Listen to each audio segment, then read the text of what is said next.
George Armstrong Custer's widow, Elizabeth Libbie Custer, died on April 4, 1933.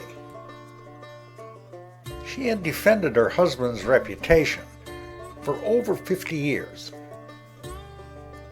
Within a year, the Custer legend was under attack by revisionist historians.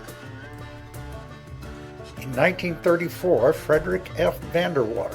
wrote Glory Hunter, The Life of General Custer. Custer's primary qualities, according to Vanderwater, were blind ambition and hubris. Custer was dangerously insubordinate, distrusted by many of his officers, a soldier of little military talent whose victories were often the result of luck rather than skill, resulting in heavy casualties among the men he led into battle. As post-World War I America became a mass urban society, its moral universe became more complex. The appalling slaughter of World War I replaced the moral certainty of the 19th century with moral angst. Increasingly, the American people rejected hollow praise of patriotic wars. The movie All Quiet on the Western Front, a box office hit and winner of the Academy Award for Best Picture in 1930, captured the national mood, admonishing death is not an adventure. The once maligned Indian was being revisited by the new revisionist generation. Vanderwater writes, no comprehensive narrative yet has been written of this westward thrust of one race and the consequent eviction and practical extinction of another and weaker. And for the sake of national self-esteem, oblivion might be the best tomb for a passage in history more foul than many that Americans survey with smug disapproval in the annals of other lands. The Army is suspect, in Vanderwater's view. If the Army could not punish the Indians actually guilty of hostile outrages, any Indians would do.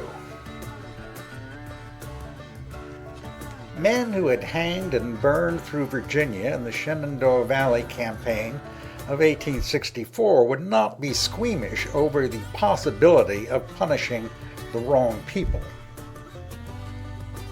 Vanderwater has no respect for Custer, whom he regards as a military incompetent. On the night of June the 24th, 1876, Custer was at least 30 miles from the enemy, yet he turned sharply off the route General Terry had prescribed.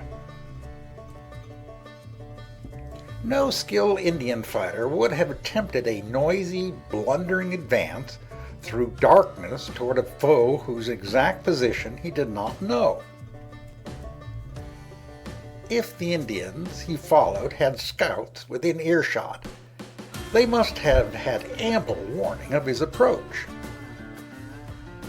Indians on his front peered down on his column and retired. Custer made no reconnaissance to determine the position or strength of the enemy. Custer then violated a cardinal military principle.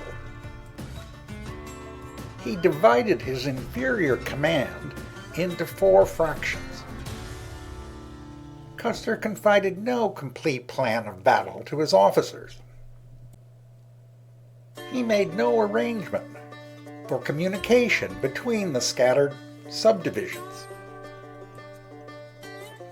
When committed to battle, Custer had less than half of his outnumbered force under his control and only a vague idea where the remaining units were. Vanderwater indicates that little can be rescued from Indian accounts, yet 2 things on which witnesses agreed destroyed some of what he terms the phony drama that has been built about George Armstrong Custer's death. The fight was over quickly, in one furious hour at most. Additionally, the Indians did not know it was Custer whom they fought. Of Custer's fight, Vanderwater says that Custer may have determined to strike the Sioux on their left flank while Reno assailed them from the front. But Custer had no detailed map. The bluffs on the Little Bighorn's right bank deny horsemen easy access to the river. This discovery may have come belatedly to Custer, forcing him farther and farther north, seeking a crossing and finding extinction.